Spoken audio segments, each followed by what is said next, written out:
Sunday is a holiday for most of the people but মেয়েদের জন্য সত্যি কি তাই?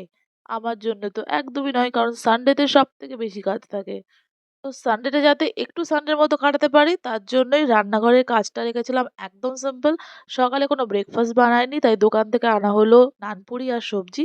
আর দুপুরে খেলাম পোলাও আর চিকেন কষা, যেটা আমার কাছে খুব সিম্পল লাগে। যেহেতু আজ বাড়ি আছি, মাসির খুব আনন্দ, তাই মাসি ফোন করে বলল সে আজ আসতে পারবে না।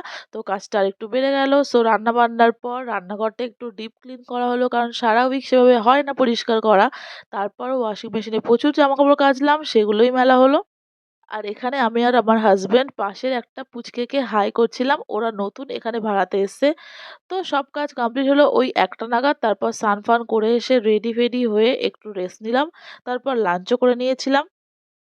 ঠিক করেছিলাম ইভিনিং এ একটু বাইরে বেরোবো, টুকটাক খাবো-দাবো। বাট তারপর সন্ধ্যা যখন হলো, তখন সত্যিই আর ইচ্ছা করছিল না যে বাইরে যাই। তো জামাকাপড় যা কেচেছিলাম সেগুলো একটু ফোল্ড করে গুছিয়ে ফেললাম। আর তারপর অর্ডার করা হয়েছিল একটা সুন্দর পিজ্জা আর পাস্তা। এটা অর্ডার করেছিলাম দমদম অপরচুনিটি ক্যাফে থেকে। সো পিজ্জা, পাস্তাটা সত্যিই অসাধারণ ছিল অ্যাজ অলওয়েজ। এটাই ছিল আমার ডিনারের মেনু। সো আমার সানডে তো ভালো কাটলো। আর তোমাদের?